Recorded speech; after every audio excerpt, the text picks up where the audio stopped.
Good morning, and I guess good afternoon for some of you. We are talking to you today on a cold day here in Indianapolis, and we're really excited to get started here on this topic of collaborative contract management. What I'd also like to do here is just do a quick introduction of our esteemed presenters, talk then about some of the contract management challenges that have led us to want to have this webinar, look at some of the primary research in contract management that looks at how contract management can be improved, and then really address some of the collaboration that you could do with enterprise contract lifecycle management approach. Before I do that in introducing our panelists, what I'd like to do is just briefly talk about IHASTA and Selectica. For those of you familiar with our organization, we recently have merged together as a company, and by combining two organizations that are known in the areas of best-of-breed solutions for contract management and supply management, and focused on client satisfaction and innovation. As an organization today, we're really looking to unify the elements of our merger and promote the untapped synergies that create and make us a leader in the marketplace. As an organization today, we're providing leading solutions that are, really looking at the top companies, top 240 blue chip organizations. And from that standpoint, what we try to do as an organization, both in North America and globally, is take point solutions to enterprise-wide strategies. We often provide insights and controls to empower organizations to really gain a competitive edge in the areas of contract management and supply management. As we look into the topic, I'd like to then introduce our speakers today, and I'm delighted to present the two main speakers. First, Andrew Bartolini. He is the Chief Research Officer at Arden Partners and the creator of a esteemed blog called CTO Rising, a leading blog in supply management. Andrew is a recognized thought leader in supply management who comes to us to present some of the primary research from Arden Partners on the theme of collaborative contract management. Andrew is joining us from frigid and snowy Boston. How are you doing today, Andrew? I'm doing pretty well. It's even colder here, and more snow is on the way. Yeah, I guess you guys are reaching some record levels. It's been ugly. Yep, indeed. Second, I'd like to introduce my colleague here, Bill DiMartino, VP of Solution Strategy at Selectica. He's an experienced professional in contract and supply management solutions, and he's here today to join us in sharing his insights on how Selectica is helping organizations manage the contract management dilemma today. Hey, Bill, how are you doing today? Great, Constantine. Thank you for the intro, and looking forward to our discussion. Excellent, excellent. And finally, I'm Constantine Limbarakis, Director of Product Marketing here at Selectica, who will be your host of the webinar and also here to share some of my own insights as well. Without further ado, I'd like to get started. And really, the way we want to do this is kind of look at some of the contract management challenges that are out there today that have led us to this point. And some of the questions that we want to answer are really looking at a few things. Well, what's causing this increased interest in contract management? Some of the things are saying, what's driving the shift in the criticality of contract management for procurement? What are some of these best practices for improving collaboration in contract management? What technology approaches exist for improving contract management? And overall, our real goal here today is to really help those of you who are looking to either start an initiative or to restart an initiative or maybe take another look at contract management as it applies to your organization and help manage the challenges that you are facing. If we take a look at the big picture, say take a 10,000 feet look, and we see this information challenge on contracts throughout the news today. We see that contract failures are amok. So whether it's dealing with beleaguered challenges with contracts that have failed with Homeland Security, or even overseas in the UK where G4S, a recognized provider of managing exhibitions and conferences, failed at the Olympics where the government in the UK had to take over, or challenges again here where large organizations that we all know fail in delivering their promises on a contract, where contracts get compromised or challenges occur, contract deadlines get missed, and failures happen. And even in this most recent example here with Walgreens, which happened in this past summer, Walgreens, again, a multi-billion-dollar drugstore giant who had a forecast of $8.2 billion in its pharma unit, and this was actually cut by $1.1 billion. The missed forecast cost the job of the CFO, and this was partly based on the contracts to sell drugs under Medicare. As a result of this main problem, the company failed in its ability to manage contracts properly, and the challenge was that it had not factored the price spike of generic drugs it sells as a part of annual contracts. So if we think about contract management, what are the repercussions of the challenges of not doing it properly, and what happens to your organization when this does happen? So what do the numbers tell us? We see that research out there, the analysts, the pundits, are showing us some interesting numbers. We see on average 20,000 to 40,000 contracts. We see that ineffective contract management costs a company up to 9.2% of their annual revenues. These failures then result in challenges of litigation. 54% of companies spend more than $1 million on contract litigation, and some of these experts are saying by the close, Gartner here for instance, by the close of 2017, the complexities that we see in contracts, the audit scrutiny will drive a 40% increase, higher increase in CLM solution adoption. So again, as a result of all these challenges, the risks, the things that we're facing, what do we do to improve that as a part of the big problem? Well, one way to do it is to contextualize what's different today than what was, say, 10, 15 years ago when contract management automation was first introduced. And I think there's some key areas that we could highlight and talk about as a part of this webinar and a part of the bigger discussion. One area we're clearly seeing is that there's this increased focus on compliance and risk, compliance with regard to regulations, compliance with regard to increased reliance on strategic suppliers when you're dealing with either supply chain risks or increased reliance on that for improving revenues. And so that is one core area. We're also seeing customer-driven enterprises emerging. So, the specialization of buy and sell-side contracts and more frequent contract negotiations, perhaps because organizations are looking for better pricing and the increased pressures of doing business are forcing organizations to manage those contracts better. And then finally, just the business demands and consistency and visibility that are being demanded of companies globally. This growth in mergers and acquisitions, as we've gotten out of our recession, we've seen an increased M&A activity. How are you managing those contracts? How do you have insight into those contracts? How do you effectively look at those and know what you're getting the most out of those from both the buy and sell side? And as a result of this failure, we're clearly seeing an increase in contractual disputes that then lead to litigation and further costs down the line, and again, some of the statistics that we shared earlier. So what can we do as a company to improve that? Well, as a part of a discussion here and looking at this from a procurement perspective, one thing we can clearly see from research that's out there is that procurement contracts are the primary type of contract being managed. And taking this snippet from Gartner data that we can see, we see that the importance of focusing on contracts is demonstrated clearly by the number of contracts that are being managed in CLM systems today.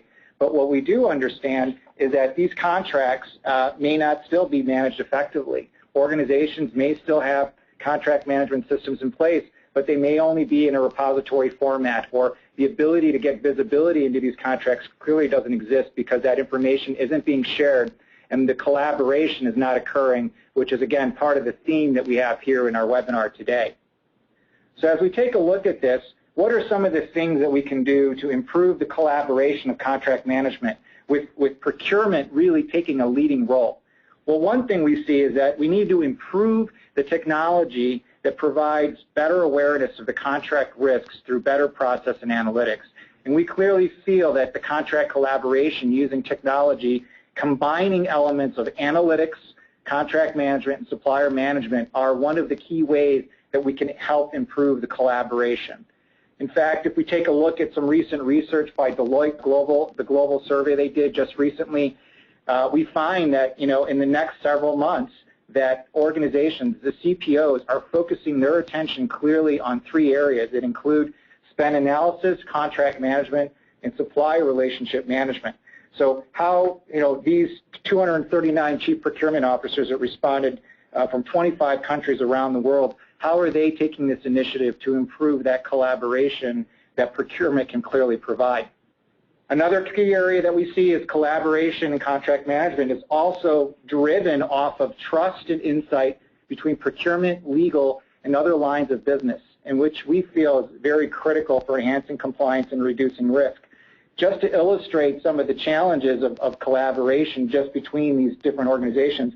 About 5 years ago, IACCM, which is an esteemed group in contract management, they conducted a survey between legal and procurement, and they noted that there was little respect between these two groups.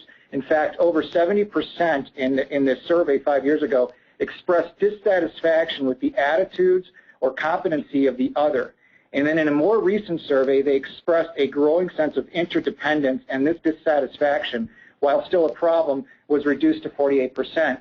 So even if it goes from 70 to 48%, if 50% are still seeing that there's dissatisfaction in the ability to have attitudes and competency toward each other, what does that mean in terms of the ability to collaborate?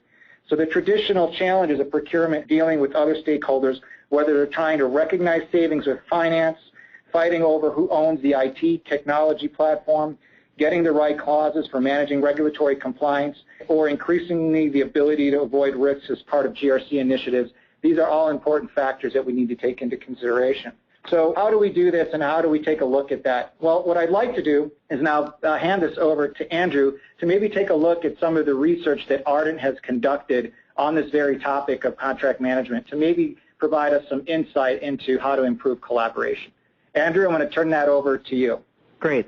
Thank you, Constantine. Right. I mean, I think Constantine's just shown us, right, that contracts can be headline news, right, for business leaders and business executives. I think one of the things that I'm here today to talk about is that contracts and contract management, and specifically how procurement organizations can utilize contracts to improve the levels of collaboration that they have with stakeholders that work within the enterprise and with the trading partners, right, your suppliers that you're becoming, that organizations are more reliant upon, and that's something that's only going to increase. How these organizations can utilize contracts to improve collaboration, improve operations, and improve business results. So Arden Partners, just real quick, right? Arden Partners, we're a research and advisory firm. We are based in cold and snowy Boston. Our focus is on supply management, right? We look at the strategies, the processes, and the technologies that drive operational excellence across the procurement and accounts payable functions of an organization. Constantine also kindly mentioned that we do publish a blog called CTO Rising. So if you find the information we're presenting here today of interest, invite and welcome you to go and visit, where the conversation will continue. Now, in 2015, right, chief procurement officers, are still working to extract and deliver more value from their departments as they attempt to stretch the limits of their organizations while also maximizing the relationships they've developed with suppliers and internal stakeholders. Procurement's ability to impact business processes, relationships, and results are certainly going to continue this year, but the depth and the breadth of each procurement department's impact is going to depend on that organization's ability to master its processes and technologies and maintain its focus to deliver fast but assured decision-making and crisp and agile execution. So I wanted to take a quick look, very briefly at what procurement organizations are focused on in 2015, and then begin to drill down into contract management, collaborative contracts. Right, so, not surprising, savings remains the top pressure-facing procurement organizations, right? In good times and in bad, procurement organizations are expected at some level to deliver savings. Now, what I'd note is that, this is a very, while savings always tops the chart, this is from an annual report that we publish each year, drawn from about 300 CPOs and other procurement executives worldwide. The intensity of that pressure to find savings ebbs and flows with the business cycle, right? So 5-6 years ago, 9 out of 10 CPOs were almost solely focused on savings. Today, we see that, there's a little less pressure to deliver savings. The foot is off the gas pedal. And really, opportunities are now in more, I would say, in a more calm economic environment, for procurement to begin to extend its influence and overall effectiveness, right? I mean, that, at the end of the day, is what really should be the operating principle for procurement organizations, right? I mean, savings, are sometimes going to be available based upon the things that procurement does, but oftentimes, the savings, the opportunities for savings are going to be outside the control of your individual departments. So what are procurement organizations and CPOs doing to respond to that pressure, right? It's collaboration, right? We're in the age of collaboration. The stakes are just simply too high to go it alone, right? This is true at the business function level, right? You need to rely on others within the organization to succeed. The stakes are too high. Business is moving too fast. This extends to enterprises as well, right? Increasingly, we are seeing supply chains compete against supply chains as opposed to just simply companies versus companies. We need to collaborate with the business to extend procurement's influence, to guide how money is spent, to make sure that the business is making smart decisions. Procurement needs to collaborate with suppliers to find innovation and to become more agile, right? Procurement needs to collaborate with the CFO to get alignment on goals and objectives and to validate performance. And procurement needs to collaborate with executives to help place more spend under management. Now, there are, still challenges that exist for procurement organizations as well. And so the last slide on procurement in 2015, right, that, by and large, when you interview or talk to chief procurement officers, right, the top challenge for their organizations tends to be talent, right? This is a sort of a dual challenge here. The first is, they simply don't have enough heads. All right, we want to place more spend under management. Procurement is taking on more responsibility every year. It's difficult to do that with a flat head count. The other sort of edge of that sword, or the challenge, is that the talent that exists within procurement organizations is not what it needs to be to do all of the things that CPOs want to do at the level of effectiveness and at the level of impact that they would prefer. Right. Secondarily here, right, we see lack of technology, right? There are technology gaps. A fully automated strategic sourcing process, a fully automated source-to-settle process remains today the exception and not the rule. And we think that there are tremendous opportunities to change that. So we've taken a quick little look at what's happening in procurement for 2015. Let's start to drill down into the topic of the day, collaborative contract management. Now, contract management systems have long been used by procurement departments to communicate business requirements, to track spend against contracts, and manage supplier relationships. Now, the systems have continued to advance over the last couple of years from a capabilities standpoint, from a feature functionality standpoint.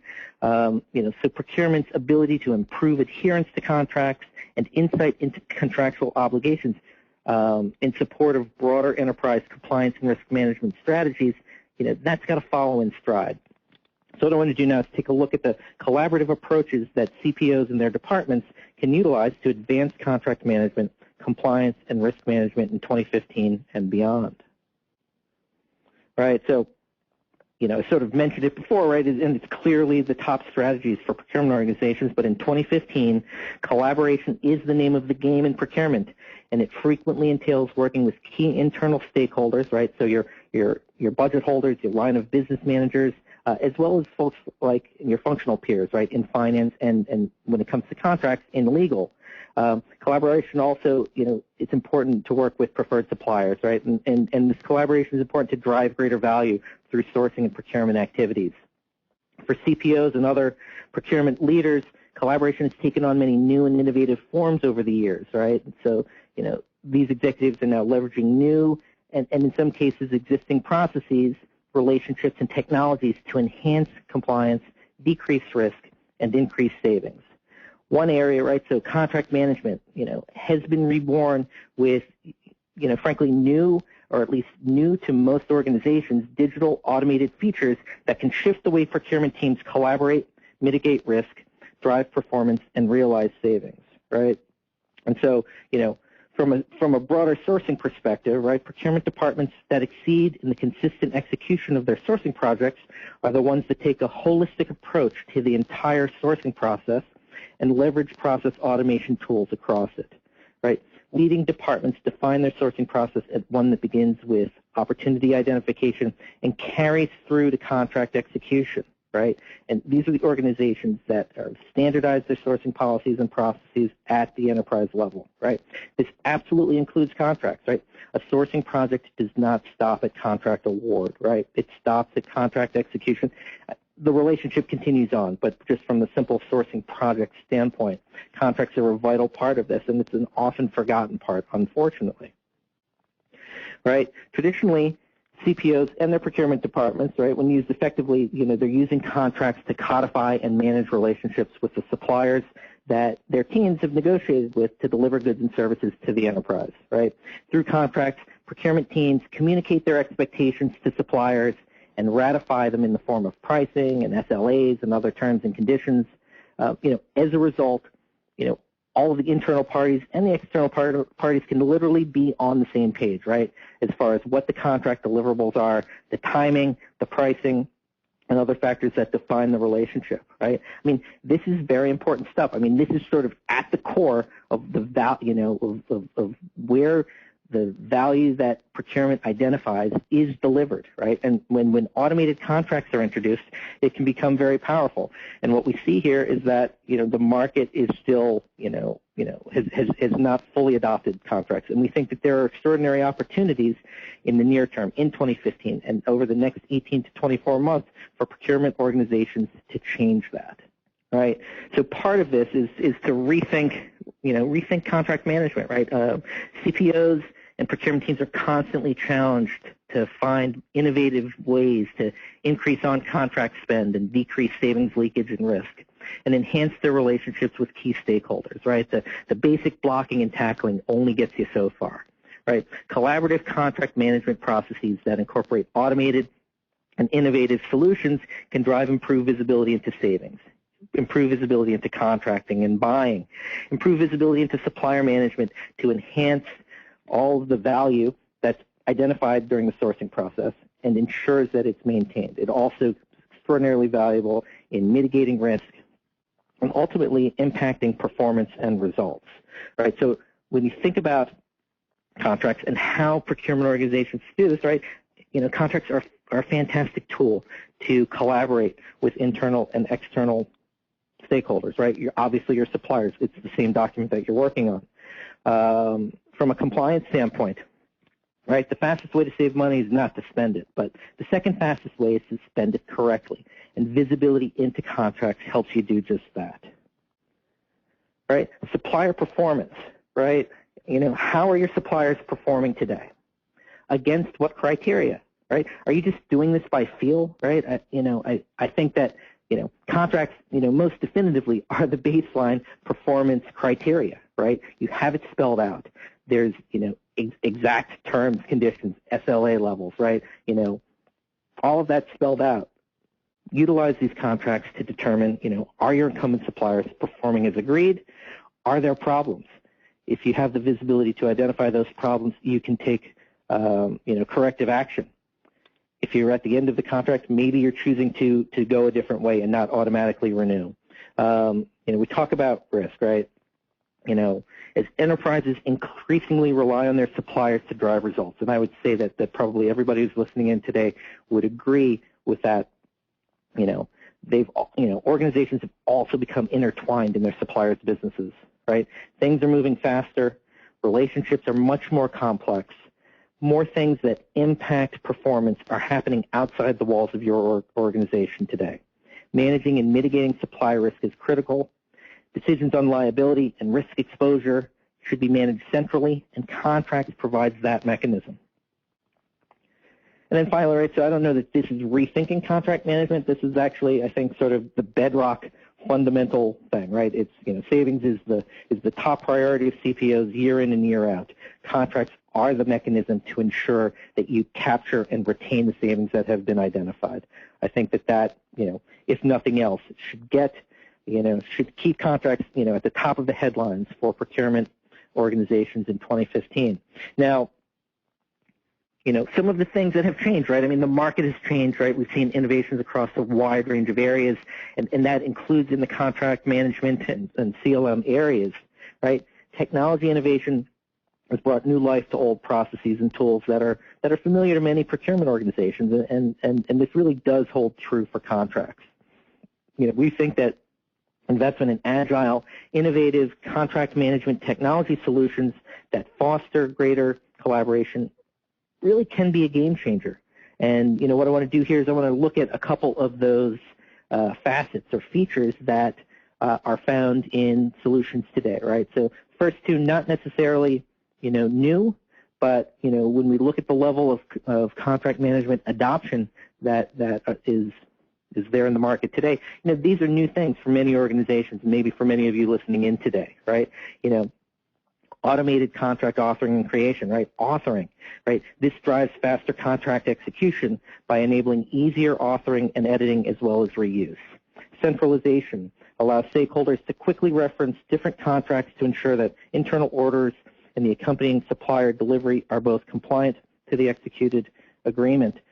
Then you start to look at things like automated workflow and e-signatures, alerts and reporting, and mobility, right? The complexity of how organizations are structured and the relationships that they have with their suppliers, can be driven by the automated, sort of the advances in automated workflow. When you look at alerts and reporting, right, at the core of success to procurement organizations is visibility into their spend, visibility into their processes, and visibility into their relationships, right? I think it's clear from the best in class, and what we see here, best in class are the top 20% of performers within each of Arden's research studies, that the best in class are doing things better than the rest of than their competitors, right? And sort of by definition, that's what you would expect.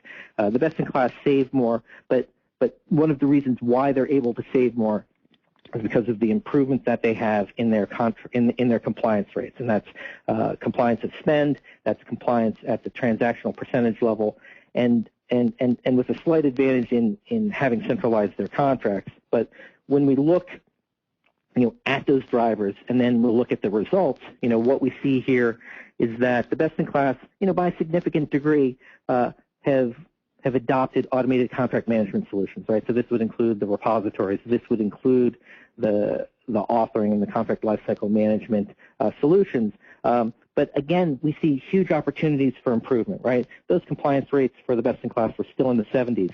The adoption rates here in the 30s, right? Huge opportunities to improve both of those numbers, and we think that 2015 is really a great time to do so. All right, thank you so much, Andrew.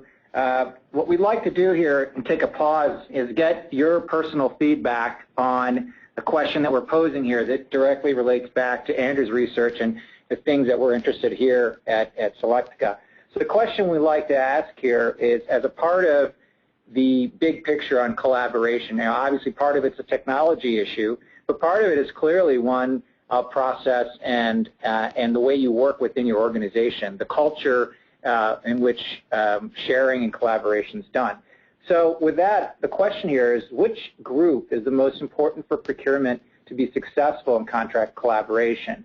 Is it functional partners that would include, the operations with finance and legal, or others that we mentioned like GRC and compliance? Is it suppliers, or is it business stakeholders? And we're asking you to select one, and the one that you think is the most important. So go ahead and take this quick poll, and we're going to share those results and then maybe expound on those results as a part of it. All right, and here, look, these are the results. So we got the number 41% are saying business stakeholders, followed very closely by suppliers. So that combinational mix is really a majority. And then we're seeing functional partners are important, yet not deemed as critical for contract collaboration. So I don't know, here as part of our panel here, Andrew or Bill, do you guys have any just quick thoughts on that, on what you see here? So this is Andrew, right? So just weighing in, right? It's not necessarily surprising, right? So when you look at the relationships of, how procurement's engaged in projects to begin with, right? I mean, their stakeholders, the budget holders, are their internal client. Functional partners, I think, is, the answer there is going to be dependent upon how contracts are managed within the organization, right? Is there a separate organization, or is there a procurement contracts group that falls in under the CPO? Yep, very interesting. Bill, do you have any quick thoughts? Well, I just echo the point that Andrew made. I think this aligns a lot with the challenges that they're primarily faced with, which is getting to the right content, the right contract itself, so they can execute the business around it. Legal is seen as an enabler, but not the ultimate target. Not the ultimate target. Okay, very good. Andrew, you had part of your research. You were expounding on some of this in the aspect. So best-in-class advantage of collaboration. So maybe we can talk to this as a result of the poll. Yeah. I mean, at some level, right? It's a trick question because they're all important. I think what we wanted to see was, where's the relative emphasis within the folks that are listening in today. But I would argue that each of these constituents is important. Each of these stakeholders can play a role. And what we see, right? So at the high level, right? We've seen some of the performance metrics that we've shown, right? Best in class have higher savings rates. Best in class have higher compliance rates. And again, to make the point on compliance, right? Our research has shown that for every dollar that's off contract, right? So Maverick spend costs an organization somewhere between 6 and 18% more, right? So for every dollar spent off contract, you're spending between $1.06 and $1.18. There's a real cost there. One of the ways to increase your compliance rates is to be collaborative, right? So if the business knows that the contracts exist, the business is much more likely to buy against them, right?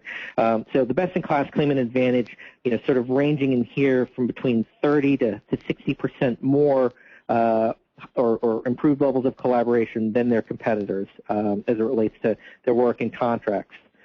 From a process standardization standpoint, right? So we're looking at what are the factors, the characteristics of the best-in-class that allow them to outperform their competitors, and process standardization, right? I think the best-in-class today manage their basic blocking and tackling very well from a process standardization standpoint, from a sourcing standardization standpoint to a contract standardization standpoint, as well as a supplier management and GRC standpoints. These are significantly higher than the competitive set, ranging 50 to 60% higher levels.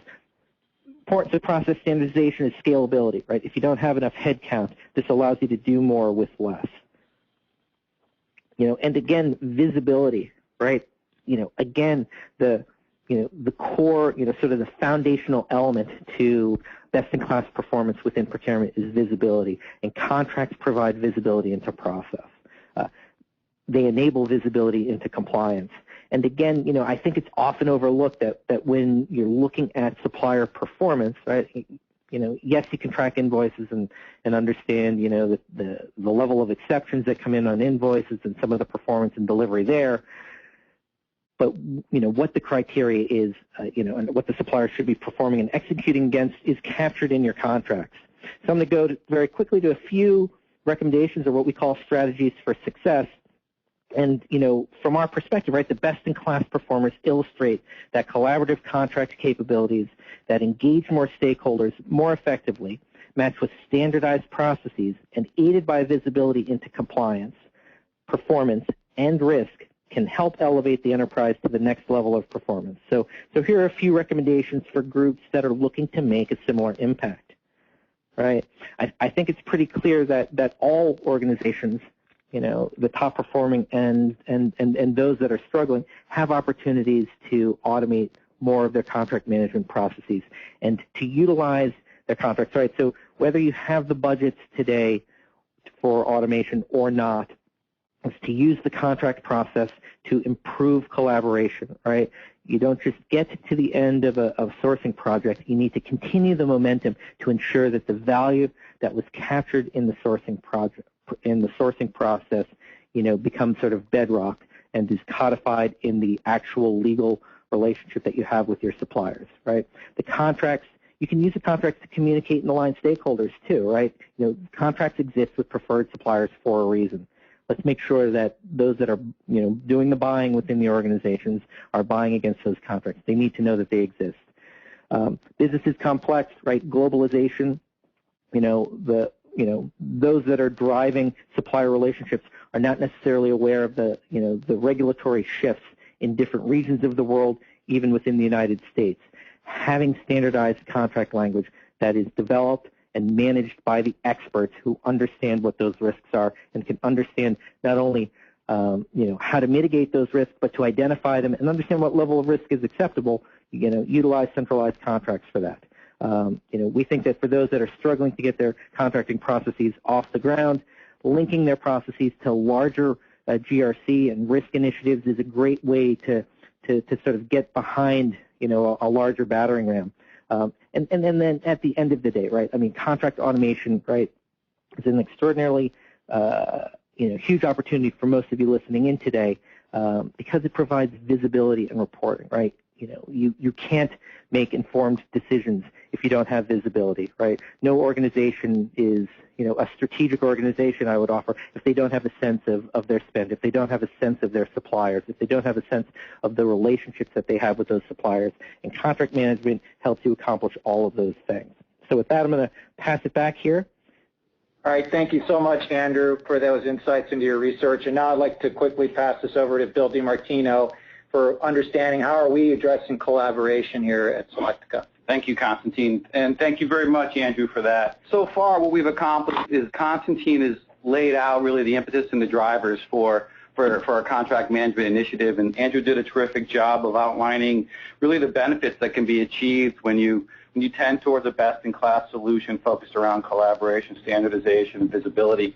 What I want to do is take a little bit of a different tack now and talk about this from the perspective of a solution provider and really through the lens of a contract management solution and how those pillars might come to bear on your organization. So as a solution provider, I really wanted to think through what a solution might look like, really focusing through the lens of collaboration. At Selectica, we really think about contract management through three angles. One is governance, second is insight, and lastly is value maximization. So ultimately, these three are around getting to the right content, using the right stakeholders, having the optimal process in place, and making sure that your contract management solution is properly suited within the broader spectrum of supply management. So if we dive a little bit deeper into the concept of governance, or specifically around contract governance, you'll see that we've got represented here the full life cycle of a contract management process. Clearly, to achieve the best-in-class benefits that Andrew talked about, we have to go beyond the repository. And when we start looking at this from the angle of collaboration, we clearly want to use the contract management process to negotiate and collaborate with both internal and external stakeholders. But as you think about how far you can take this concept of collaboration, one of the areas is around the creation of standard contract language and clauses. Now, you might think that that's something that can happen in isolation, but in reality, that's something that you typically want to collaborate on, and you probably want to institute a process of approval workflow around the creation of content itself. So it's really not just about the contract negotiation process, it's about the entire management of all the language and all the negotiation that goes into that process. We think about the governance concept. Usually the first step of moving beyond the repository is to focus on workflow. And workflow being the critical enabler to stopping and reducing the amount of risk that's coming into the organization. So workflow is really all about putting these contracts and any changes to our standard negotiation language and terms and clauses in front of the right folks, and making sure that if we're making commitments beyond our level of approval, that it's getting in front of the right stakeholder. Now, what's also a really interesting nuance about this concept of workflow is each of your individual contract types may need or require their own contract stages. So if you're negotiating a simple NDA, for instance, your language would tend to be pretty standard. You probably don't need to go through a lot of negotiation or collaboration. So you can probably institute a pretty quick three-step contract stage process centered around request, execute, and management. Now, that's not going to work, though, if you look at a more complex new negotiation where you're entering into an MSA with a set of SOWs around it. So those are going to take a much more robust and complete process, perhaps a six-step process centered around request, assemble, collaborate, negotiate, execute, and manage. We want to be able to create individual contract type workflows for each one of those processes, making sure that we're using the right process, engaging the right people, and really optimizing each of those opportunities. So let's talk about that more. As in terms of collaboration, I talked about a collaborate step and I talked about a negotiate step. In the collaborate step, you can think about that as an internal opportunity to work with your stakeholders. So for instance, what is the right delivery quality metrics that I need to put into this contract? That's an internal discussion. Externally, though, you want to also be able to negotiate with your suppliers. If they want to change the liability language, as an example, that would have to go through the appropriate stakeholders before you can sign off on that. So this process then is really central as you take this solution and attempt to bring it to the wider organization and hit those key stakeholders that we talked about in terms of the poll, in terms of the business, and in terms of legal. So the next area we're going to focus on is insight. And typically, when we think about insight for contracts, we're looking at how can I leverage the information I've already got in all of these contracts that are out there. So the first thing you've got to do is you've got to go out and you've got to find these contracts. And we call that the process of discovery. And once you're able to find those contracts, you can then load them into your CLM system in terms of the metadata and the clauses. And now you're really in a position where you can support, which is really the most foundational analytic capability of a CLM solution, basically searching. That's a key and an important starting point.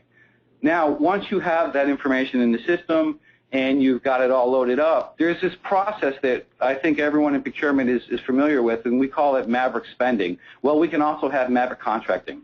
So unless you're continuously monitoring all of the documents that are created by the organization and looking for the people that may be bypassing the approved contract creation process, you're going to, pad yourself with less than full visibility.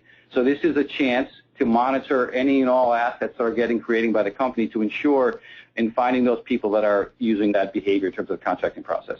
And then lastly, on an ongoing basis, as the organization shifts, as you perhaps go through a bad or negotiation process or you have a lawsuit that goes in the wrong direction, you want to be able to go back to those historical contracts in an intelligent way and locate language that may be potentially harmful going forward. So that's the concept here of discover, load, monitor, and extend.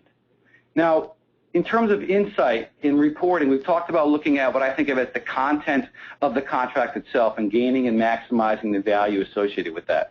But to take this collaboration to the next level, some of the key stakeholders that are involved in the process, i.e. the suppliers, may or may not enjoy the contracting process that you're putting them through. And that can also be true for some of the key stakeholders that are involved in the approval process. So let's use the insights available to us through our contract management system to identify those folks that may be an obstacle to the negotiation process internally, and perhaps identify those clauses or what language is causing my negotiation process to go sideways and take too long. So let's leverage that information to make the overall process better for all of those that are involved long term. All right, so the first two pillars that we've talked about are really central to the insular process of contracting itself. But as Andrew pointed out, in order for this process to really impact the organization in the way that we need, it's got to be a part of a broader supply management process. And really contract management is the central point of the supply management process, linking the upstream, more strategic processes of identifying and working with suppliers with the downstream transactional processes, right? So this is the link where we take those hard-fought terms, SLAs, and pricing information, and we then transact, monitor, and measure against that. So contract management has to be an integral part of the supply management process. Now, this is a, kind of a generic framework, and I'm not going to say this is the best framework or it should be your framework, but if you look at across a typical maturity cycle for many folks that are on the supply management journey, and you think about the adoption of process and technology improvement over time, obviously you'll do this in a way that hits on all of the aspects of supply management, from sourcing to supplier management and performance and supplier information management. But clearly contracts is a key theme to enabling that. And as you look across or really go up this maturity cycle, I think something that's really critical is understanding how contracts has to be really bound to these other processes, or it has to be tightly coupled with them. So in order to really get your supplier performance management aligned with your objectives, you've got to tie those to the SLAs that are getting negotiated in the contracts.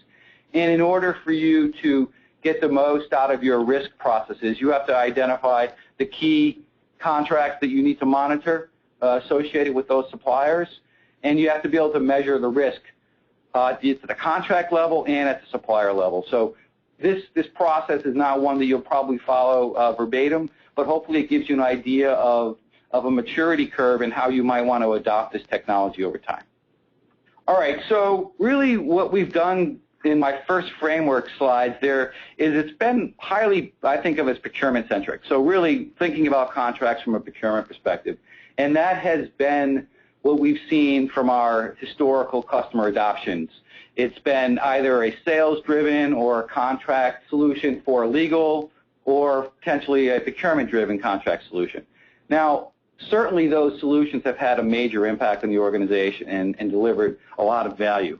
But what we're starting to see is that there is a real strong impetus to move beyond just having a contract management solution for a single line of business.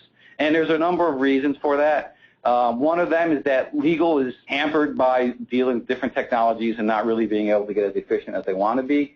But there's some broader, I think, more important things that are driving that, which is the business truly wants one place where they can get visibility across all their contracts, so that's critical. In looking forward to some of the more challenging aspects, though, as you think through some of the messaging that Constantine talked about in terms of the customer-driven enterprise and getting more specificity in the sell-side contracts, driving complexity in the buy-side contracts, how do I get alignment between those two things?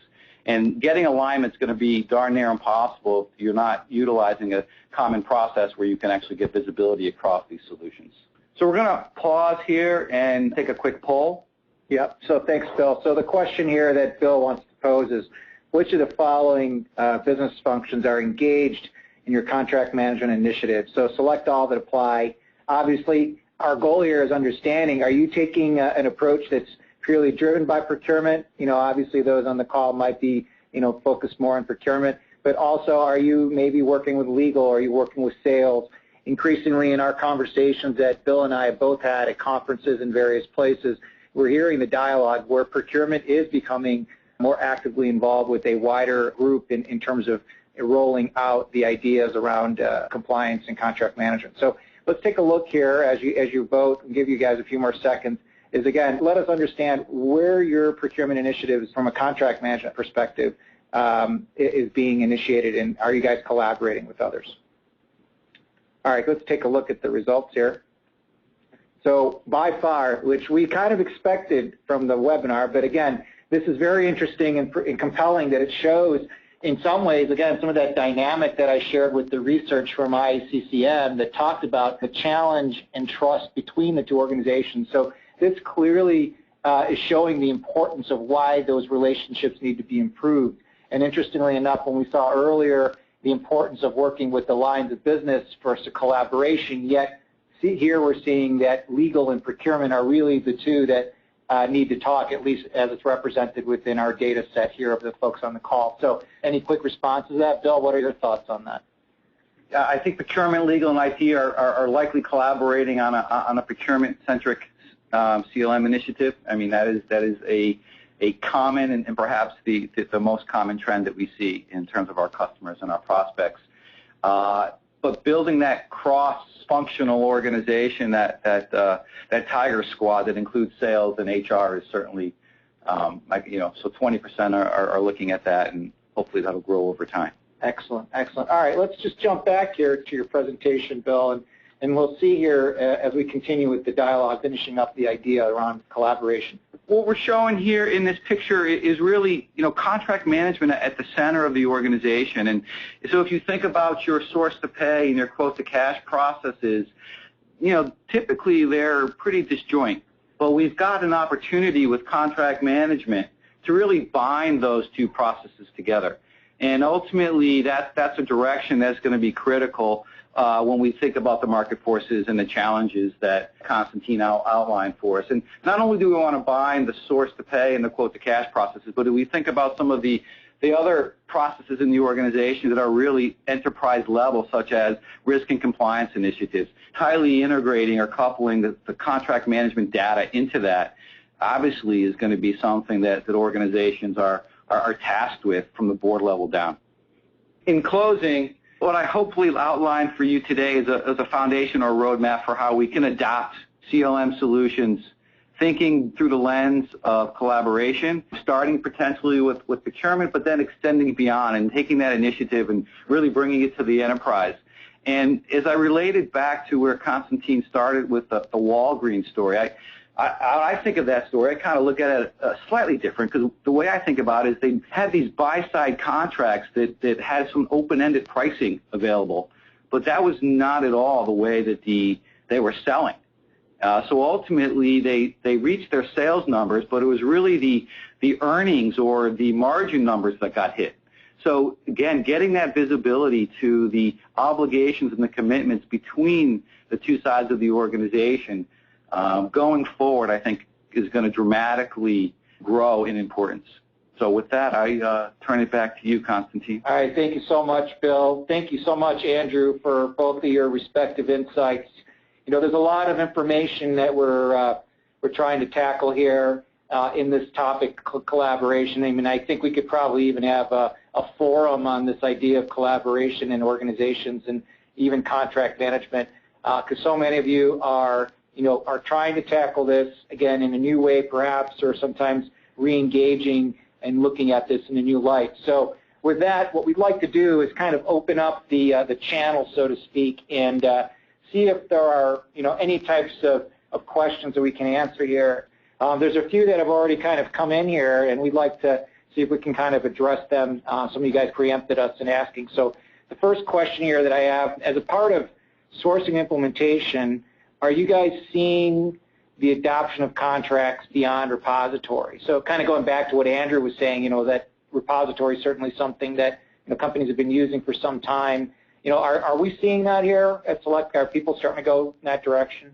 I think the answer is absolutely. What we see from our sourcing procurement buyers is the need for the repository is usually the starting point or step one of the initiative. But they've realized really quickly that that's not going to give them the ability to leverage and drive their supplier management, risk, and compliance activities. So they're really quickly going beyond the repository and getting into really the content aspects of the contract. So the SLAs, the terms, the compliance, statutory things that they need to collect. We got another question that came here, and just to be fair, Andrew, I'm going to ask this question of you.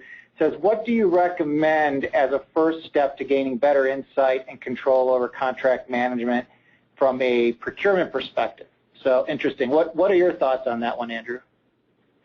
So right. So where do you start, right? So I think, if you're dealing with contracts and file cabinets, right, I think ultimately you've got to go back and do, a full audit of the relationships that you have, right? And you have to understand, utilize the systems that you also have in place, right? I'm assuming this is someone that's dealing with a manual contract environment.